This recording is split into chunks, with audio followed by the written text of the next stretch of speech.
Umabot sa 17.9 million pesos na halaga ng fully grown marijuana ang sinira at sinunog sa isinagawang operasyon ng mga otoridad sa Benguet. Magbabalita dyan si Police Master Sergeant Lenny Valerio. Nasamsam ng mga pulisan ng Police Regional Office Cordillera Administrative Region of Bukar ang mga illegal na droga na may kabuang halaga ng 17,900,000 pesos at naaresto ang isang drug personality sa magkahiwalay na anti-illegal drug operations na isinagawa sa mga lalawigan ng Benguet at Apayao nito lamang ika-29 ng Oktubre taong kasalukuyan.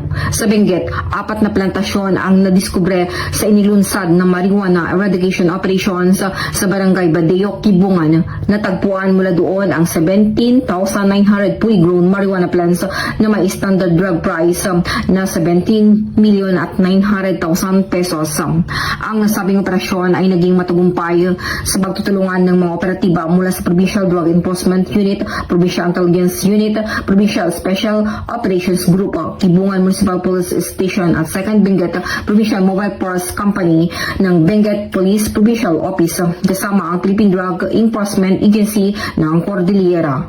Agad na binunot at sinunog ng mga operatiba ang mga natuklasang tanim na marijuana. Patuloy naman ang masusing investigasyon upang matukoy ang iba pang posibleng plantasyon ng marijuana sa mga kalapitang na lugar at mapanagot ang mga individual na sangkot sa pagtatanim nito. Samantala, naaresto ang isang 36 anyos na babae na naitala bilang street level individual matapos makumbiska mula sa kanyang bahay sa Barangay Aga, Pudtol, Apayao ang 16 na pakete ng pinaghihinalaang shabu na may bigata na 0.6 grams at may standard drug price na 4,080 pesos. Ang operasyon ito ay sinagawa ng mga operatiba mula sa Badeo, Pudtol, MPS, PIU, Provincial Investigation Detective Management Unit at First Apayao PMFC ng Apayao PPO, katuwa ang Regional Intelligence Division ng Bukar, Regional Mobile Force Battalion 15 at Regional Intelligence Unit 14 sa bisa ng search warrant.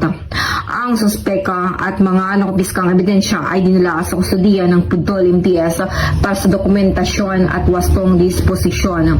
Mahaharap ang suspeka sa kasong paglabag ng Republic Act 9165 o Comprehensive Dangerous Drugs Act of 2002. Patuloy ang kapulisan sa pagmatupad at pagpapaigting ng batas laban sa iligal na droga tungo sa mapayapang bagong Pilipinas. Mula dito sa Riyon ng Cordillera, ako ang inyong PNN Correspondent, Police Master Sergeant Lenny Valerio. Alagad ang batas, tagataguyod ng Balitang Pulis. Maraming salamat, Police Master Sergeant Valerio.